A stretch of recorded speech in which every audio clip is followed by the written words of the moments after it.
s'intitule « L'effet de l'exposition à la souffrance d'autrui sur le cerveau des soignants ». Je vous présente Dr. Philippe Jackson. Le professeur Jackson dirige le laboratoire des neurosciences cognitives et sociales à l'Université Laval, ainsi que dans les centres de recherche CIRUS et Cerveau du CIUS de la capitale nationale. Grâce à du financement provenant des 3 conseils de recherche nationaux, son équipe multidisciplinaire étudie les bases physiologiques et neurophysiologiques de la cognition sociale et plus particulièrement de l'empathie dans un contexte de douleur. Leurs travaux se basent sur des technologies de pointe comme l'imagerie cérébrale, la stimulation cérébrale non invasive, ainsi que la réalité virtuelle. Bienvenue, Philippe. Merci Lynn, merci au comité d'organisation. C'est un plaisir pour moi d'être ici aujourd'hui pour vous parler de certains de mes travaux de recherche. On commence tout juste à collaborer avec Lynn, donc je ne suis pas encore un chercheur en soins palliatifs et fin de vie, mais je pense que le propos d'aujourd'hui va être pertinent à plusieurs et dans des recherches futures. Dans le laboratoire, on utilise des stimuli comme ceux-là. On s'intéresse à la douleur, mais pas directement à la douleur du patient, mais plutôt à la douleur des gens qui entourent les patients, c'est-à-dire la douleur que perçoivent les professionnels, les parents, les gens qui sont proches des gens souffrants finalement. Donc, on s'intéresse à toutes les autres personnes qui jouent un rôle important dans l'expression et dans éventuellement aussi le traitement, le soulagement de cette douleur-là. Donc, on va être inventif, on va créer des stimuli de toutes sortes pour voir de façon expérimentale à exposer les gens à de la douleur. Donc, on utilise l'expression non verbale de douleur. D'ailleurs, quand j'ai envoyé mon diaporama à François, il m'a dit « Il n'y a pas de son dans tes vidéos, est-ce que c'est normal? » J'ai dit « Ah, je vais faire la trame sonore, je vais crier, c'est correct. » Mais en blague, c'est qu'on s'intéresse en fait à l'aspect vraiment visuel de la douleur, l'expression par des gestes, par des expressions faciales, par des situations qui font mal. Je vais vous présenter vraiment un portrait rapide de ce qu'on fait dans le laboratoire sous 3 volets. Il y a un pan de recherche qu'on a développé récemment qui veut tester qu'est-ce que fait le fait d'être exposé à la douleur, le fait de voir la douleur de façon répétitive et régulière. Est-ce que ça affecte sa détection, son évaluation et ultimement même sa réponse cérébrale? Ça, c'est dans un contexte plus expérimental. Après, de façon transversale, chez les professionnels de la santé, on va aller voir est-ce que chez des professionnels de la santé, le fait d'être exposé aussi à la douleur va changer la façon qu'ils évaluent et changer leur réponse cérébrale. Et dans le 3e volet, je vais présenter des études un peu plus récentes et avec des moyens innovants pour voir est-ce qu'on peut moduler la réponse à la douleur des autres. Est-ce qu'on peut ultimement venir à moduler peut-être l'empathie même des gens? Les travaux s'inscrivent dans un modèle de communication de la douleur. Donc, il y a la source d'une douleur et la personne qui souffre a une expérience et exprime de façon plus ou moins variée cette souffrance-là. Et il y a toutes les autres personnes autour de la personne qui souffre, c'est-à-dire qu'ils vont essayer de décoder cette expression de la personne, donc pour porter une action, pour poser une action envers cette personne-là. Donc, c'est vraiment de ce côté-là des autres où est-ce qu'on travaille beaucoup, mais c'est l'interaction de ces 3 composantes-là qui fait en sorte que qu'on comprend mieux en fait le phénomène de la douleur et le phénomène d'expression de douleur. Et puisque je m'intéresse aux autres personnes que ceux qui souffrent, en fait, j'ai travaillé surtout sur l'empathie. On a beaucoup de travaux dans le laboratoire qui ne portent pas nécessairement sur la douleur physique, mais il y a beaucoup de rapprochements avec la douleur de type psychologique aussi, de l'exclusion sociale et d'autres formes de douleur qui ont des composantes très communes avec la douleur physique aussi. Ce qui nous a amené à développer des modèles d'empathie. Et quand on parle d'empathie dans un contexte de douleur, on parle d'empathie, par exemple, du professionnel de la santé, la personne qui tente à décoder la douleur de l'autre, face à une personne qui souffre, qui exprime de différents degrés la douleur. Et ultimement, l'empathie devrait mener à un comportement d'aide ou à un geste envers l'autre personne pour aider ou diminuer la douleur ou quoi.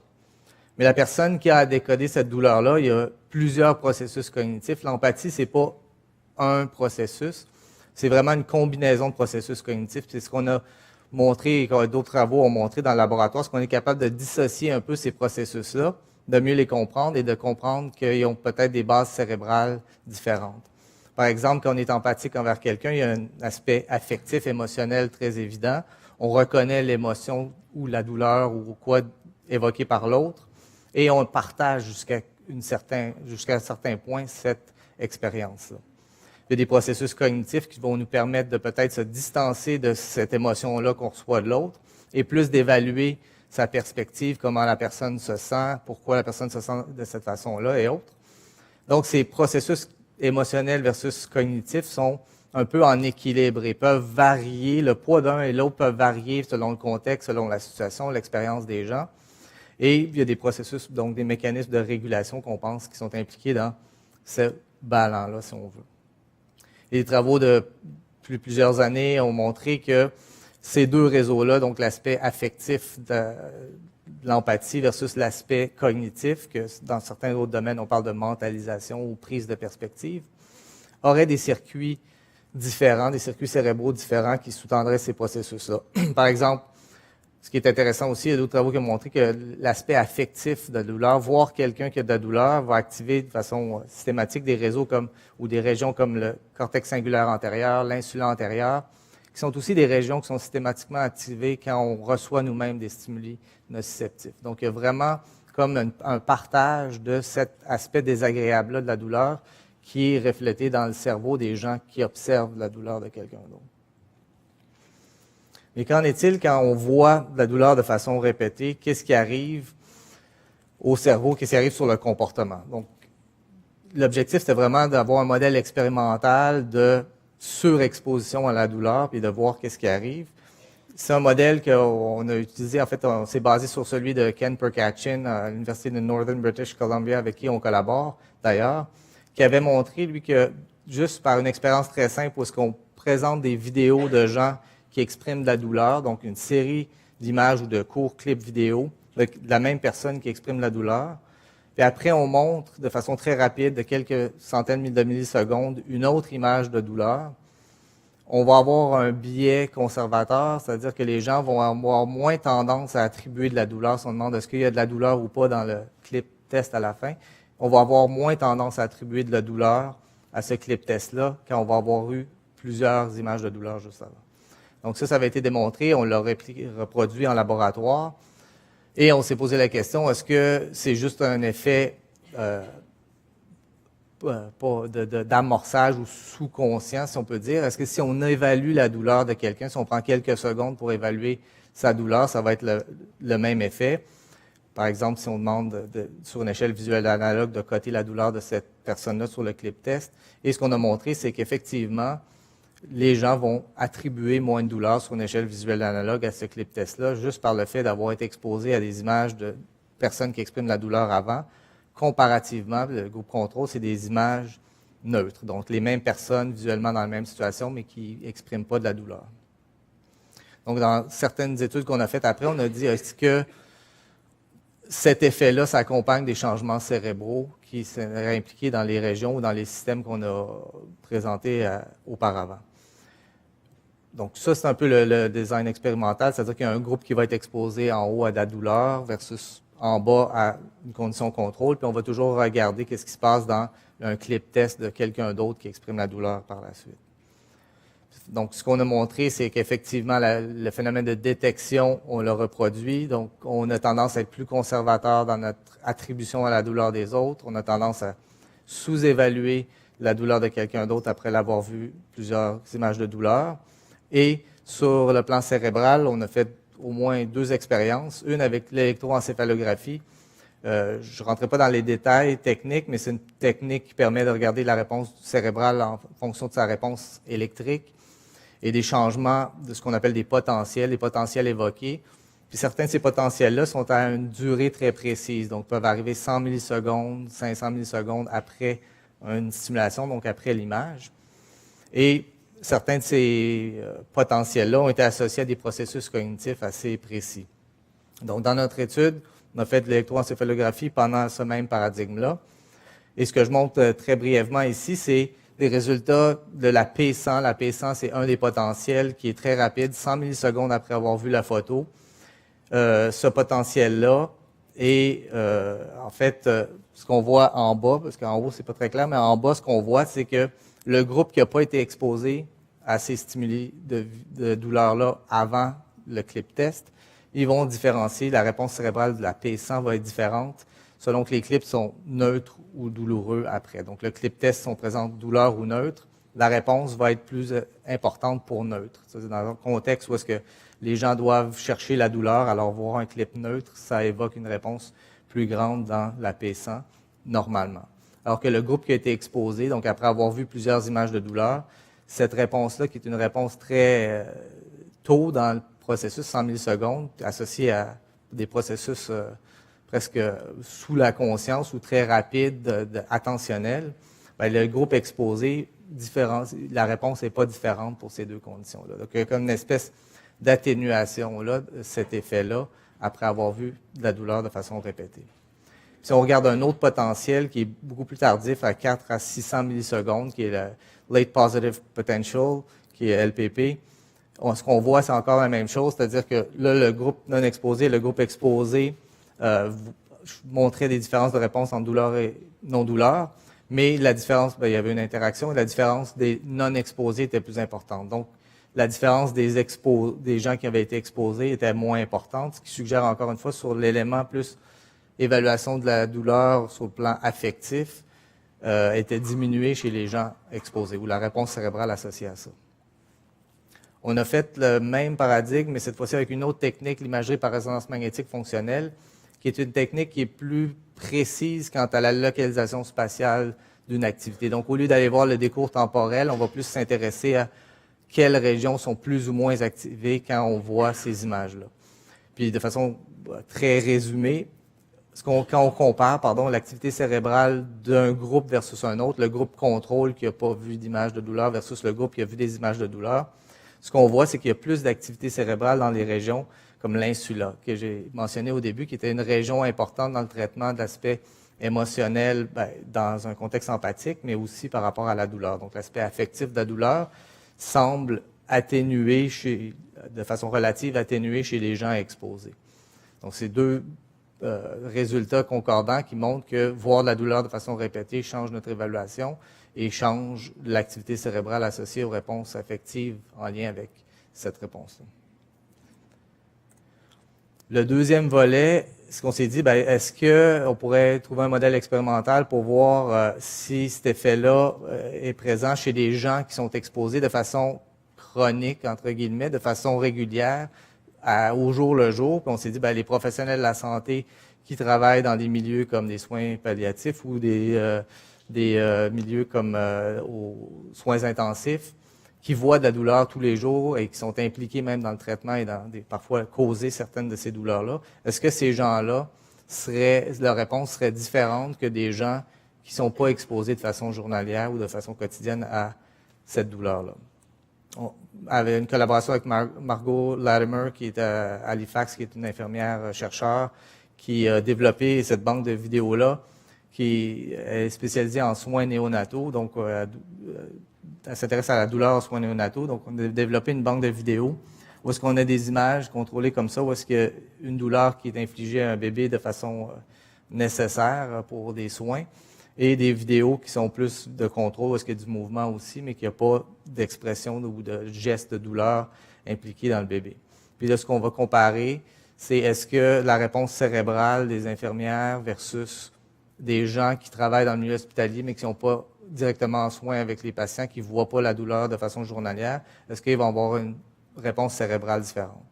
D'abord, je dois dire, sur le plan comportemental, les infirmières sont meilleures que d'autres professionnels qui travaillent à l'hôpital pour détecter cette douleur-là, pour l'évaluer. Donc, sur une cote, sur une échelle, ils vont attribuer plus de douleur. Brièvement, la réponse cérébrale, ce qu'on montre encore une fois, c'est le contrôle par rapport aux infirmières. Donc, le groupe de gens qui ne sont pas exposés de façon quotidienne à la douleur versus ces infirmières montre plus d'activité dans l'insula antérieure encore, thalamus et d'autres régions, ce qui suggère que les infirmières ont moins de réponses dans cette région-là lorsqu'ils voient des bébés qui expriment de la douleur. Donc, c'est pas nécessairement alarmant ou un problème en soi, que je vais en reparler plus tard, mais c'est juste que probablement qu'il y a un aspect aussi adaptatif à cette réponse-là. Si on répondait de la même façon au niveau émotionnel à la douleur de quelqu'un d'autre, comme la première fois qu'on voit de la douleur, ça serait intenable des professions qu'on a. Puis ce qu'on pense, puis ce qu'on veut étudier dans les prochains projets, c'est est-ce que la réponse cérébrale aussi pourrait être prédictrice de les gens qui vont bien, plus ou moins bien réagir dans des contextes comme ça, plus ou moins bien faire en sorte que leur empathie, finalement, leur est nuisible parce que la réponse émotionnelle qu'ils prennent est trop grande. Donc, c'est toutes des questions qu'on peut poser par la suite.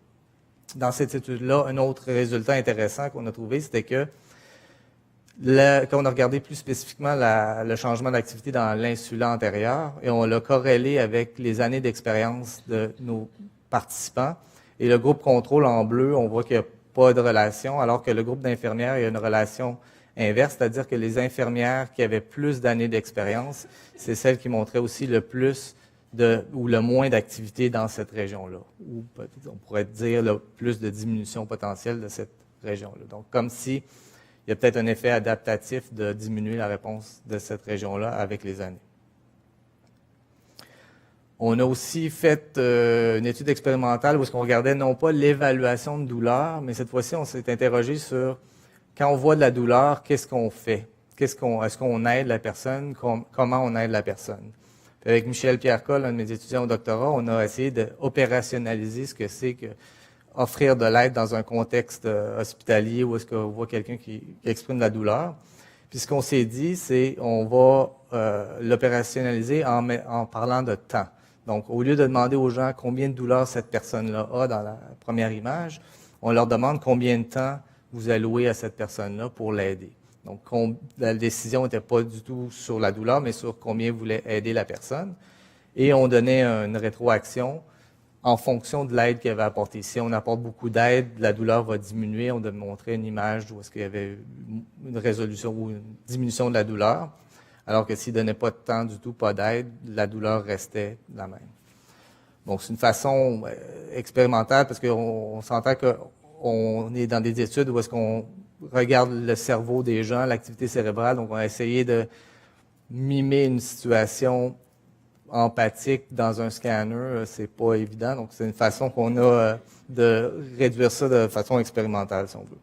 Puis, ce qui est intéressant cette fois-ci, là, on montre que les professionnels de la santé, qui dans cette étude-là, c'était des infirmières, des physiothérapeutes, par rapport à des contrôles naïfs, donc des gens qui ne travaillaient pas dans le milieu hospitalier. Puis, ce qu'on a montré, c'est que ces gens-là, quand ils faisaient la tâche, qui n'était pas d'évaluer la douleur, mais qui était d'attribuer de l'aide aux gens, il y avait plus d'activités dans des régions associées à ce qu'on appelle la régulation émotionnelle ou l'équilibre dont je parlais au début entre les deux composantes de l'empathie, et aussi plus d'activités dans la région cognitive de l'empathie, donc l'aspect de se demander comment l'autre se sent, la prise de perspective. Donc, les professionnels de la santé sur le plan comportemental offraient plus d'aide, ce qui est aussi rassurant, et ils montraient aussi plus d'activités dans certaines régions. Donc, c'est l'important de regarder ces différents réseaux-là nous montre que, justement, les changements peuvent être différents entre les professionnels et les gens qui ne sont pas exposés à la douleur.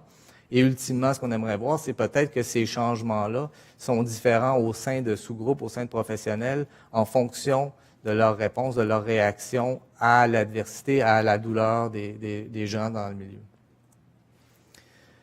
Volet 3, un peu plus futuriste, si je peux dire, c'est moduler l'empathie. En fait, pourquoi on s'intéresse à moduler l'empathie dans le laboratoire? C'est certain qu'il y a des populations cliniques, que ce soit schizophrénie, quelqu'un qui a un trauma crânien, quelqu'un qui a un trouble d'envahissement du développement. Il y a beaucoup de recherches à faire pour aider ces gens-là à développer de l'empathie. Et on pense qu'il y a justement en décortiquant l'empathie sous ces différentes composantes-là, ces populations cliniques-là peuvent être approchées de différentes manières. Chez les professionnels de la santé, comme professionnel de la santé moi-même, c'est délicat. Puis quand j'ai commencé à faire ces études-là, je faisais attention parce que je voulais pas prétendre qu'il fallait qu'on augmente notre empathie. Peut-être dans certains domaines puis de certaines professions plus que d'autres. Je ne me lancerai pas dans ce débat-là aujourd'hui, mais je pense que ce qu'il faut comprendre ou qu'il faut garder comme message, c'est que l'empathie, il n'y a pas une façon de l'appliquer, de la faire, de la vivre. Et ce qu'on veut, puis ce que je cherche dans le laboratoire, c'est plus à optimiser l'empathie. Puis l'optimiser, ça veut dire quoi? Ça veut dire être le plus empathique possible face aux patients, oui, mais pas au détriment de la santé mentale du professionnel. C'est-à-dire qu'il y a peut-être différentes manières d'être empathique qui vont maximiser le soin envers le patient et en plus protéger le professionnel pour faire mieux son travail finalement. Donc, 2 voies très rapides qui examinent comment moduler l'empathie. On connaît les bases cérébrales de ces différents circuits-là. Certaines de ces régions-là, c'est des régions corticales en surface. Il y a des techniques qui existent maintenant de neurostimulation non invasive qui permettent de stimuler le cerveau de l'extérieur de la boîte crânienne. C'est pas des électrochocs qui sont utilisés encore dans le traitement de la dépression qui vont causer une crise épileptique contrôlée. C'est pas du tout de cette nature-là. C'est vraiment des courants extrêmement faibles qui vont juste être assez pour moduler l'excitabilité corticale. Donc, moduler la probabilité que les neurones dans certaines régions vont s'activer lors d'une action quelconque. Donc, c'est un appareil très simple comme ça qui envoie un courant de 1-2 milliampères pendant des périodes X, 10, 15, 20 minutes. Puis là, on peut cibler plus ou moins des régions en mettant les électrodes à différents endroits. On a fait une étude en ciblant une région qui est importante pour l'aspect cognitif de l'empathie, donc la jonction temporopariétale qui est montrée ici en rouge un peu. Puis ce qu'on a fait, c'est qu'on a stimulé de 3 façons. On peut stimuler de façon à augmenter l'excitabilité de cette région-là. On peut stimuler de façon à diminuer l'excitabilité de cette région-là. Ou on peut faire une stimulation sham ou contrôle, où est-ce que la stimulation n'a pas vraiment d'effet, puis la personne ne le sait pas. Donc, quand on a stimulé 3 groupes d'individus avec cette technique-là, on leur a présenté par la suite des images que vous voyez là de mains en situation douloureuse ou de visages qui expriment la douleur. Puis on demandait d'évaluer le niveau de douleur. Puis le groupe qui avait été stimulé de façon à diminuer l'activité dans le cortex, dans la jonction temporopariétale, a attribué moins de douleur de façon significative à ce genre de stimuli-là.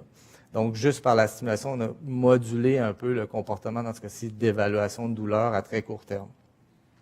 On a corroboré ces résultats-là avec le changement de la réponse de EEG, pour suggérer qu'il y avait eu un changement vraiment dans la réponse en fonction de la stimulation. Et là, est-ce que ça dure, cet effet-là? Est-ce que si on le répète, est-ce que ça va? Ça, on n'est pas du tout rendu à ce niveau-là, mais c'est quand même un résultat intéressant, préliminaire intéressant. Dernier point, c'est l'empathie. Depuis qu'on étudie l'empathie dans le laboratoire, on l'étudie, comme j'ai montré, les premières images d'une image de quelqu'un qui a mal. Est-ce que c'est de l'empathie, ça? Ben, pas en soi. L'empathie, il y a plusieurs composantes cognitives, comme j'ai décrit. Mais l'empathie, ultimement, ça implique une personne qui va répondre aussi à la façon qu'on est empathique avec elle. Et la rétroaction de cette personne-là qui est en douleur, par exemple, va changer notre comportement. Donc, l'empathie, c'est un peu une interaction. C'est pas un processus unique à un moment, mais c'est une interaction, puis ça se développe. Donc, dans le but d'étudier l'empathie de cette façon-là, j'ai eu l'idée de proposer une plateforme de réalité virtuelle il y a quelques années déjà, qui est encore en construction. Et c'est la plateforme Eevee pour vraiment étudier l'empathie dans un environnement virtuel. Puis de façon très brève, ce que c'est de monter une plateforme qui permet d'enregistrer des mesures physiologiques d'un individu, par exemple le rythme cardiaque, la réponse de conductance de la peau, le regard, et envoyer ces informations-là à un serveur, et le serveur va projeter des images d'un avatar qui exprime de la douleur ou une autre émotion ou quoi. Je vais vous donner un exemple, de type d'avatar qui, dans ce cas-ci, exprime de la douleur. Donc, ces avatars-là, on les a montés pas par du motion capture, on n'a pas filmé des patients, on n'a pas pris des acteurs, on a vraiment monté à partir des unités d'action, des Facial Action Coding Units, des Facial Action Units, qui est vraiment contraction des muscles du visage. Puis on a mimé ça dans un avatar pour que ça soit vraiment indépendant. On peut créer toutes sortes d'émotions, dont l'expression de douleur aussi. Si on combine ça avec l'utilisation de la mesure physiologique, par exemple, ici, c'est le suivi du regard. On voit le point qui suit le regard de l'observateur par une caméra infrarouge qui est en dessous de l'écran. Puis ce qu'on peut faire, c'est programmer l'avatar pour suivre le regard de la personne. Donc, la personne qui voit l'avatar a vraiment l'impression que l'avatar regarde en même temps que lui, en fait, qu'il y a une attention conjointe entre lui et l'avatar, qui regardent ensemble quelque chose. Puis là, ce qu'on peut faire, c'est, on peut dire, bon, est-ce que, si on pense qu'être empathique, c'est important de regarder les yeux de quelqu'un, on peut faire en sorte que tant qu'on ne regarde pas les yeux, l'avatar va exprimer de la douleur et va juste se calmer, entre guillemets, ou relaxer sa réponse de douleur si on regarde les yeux. Si on pense que monter son rythme cardiaque face à l'expression de douleur de quelqu'un d'autre, c'est pas adaptatif, on pourrait entraîner les gens avec le rythme cardiaque pour faire en sorte que il faut peut-être se relaxer face à la douleur de quelqu'un d'autre. Donc, il y a toutes sortes de possibilités avec cette plateforme-là à étudier, mais là, pour l'instant, c'était déjà un challenge de monter l'outil. Là, je lance toutes sortes d'idées comme ça qui peuvent être testées un jour. En conclusion, l'exposition à la douleur d'autrui va changer notre façon de la détecter, de l'évaluer et même les réponses cérébrales associées. Donc, l'exposition à court terme. À long terme, par les études qu'on a montrées chez les professionnels de la santé, c'est peut-être relié. Après ça, c'est une transversale. On n'a pas contrôlé la dose d'exposition à la douleur des professionnels comme telle. On n'a pas regardé si les professionnels, ça changeait leur comportement face à la douleur des autres non plus. C'est d'autres éléments qu'on va regarder dans les études futures. Je voulais laisser le message que l'empathie, c'est pas une seule réponse, c'est plusieurs composantes à considérer. De changer l'empathie des gens, on vise optimiser l'empathie, donc équilibrer ces composantes-là pour que ça soit bénéfique aux patients et aux professionnels en même temps. Et donc, il y a des moyens qui commencent à exister pour moduler ces aspects-là. On peut voir est-ce que ça va par stimulation ou par réalité virtuelle, est-ce qu'on peut arriver un jour à optimiser l'empathie des gens pour préserver la santé mentale de tous et faire en sorte que les personnes ont les meilleurs soins possibles. Plusieurs collaborateurs impliqués dans ces études-là, des nouveaux collaborateurs sur des études à venir avec Lynn et autres, et des étudiants qui travaillent très fort sur la multitude de ces projets-là, les fonds qui nous aident à nous amuser dans le laboratoire. Et merci pour votre attention.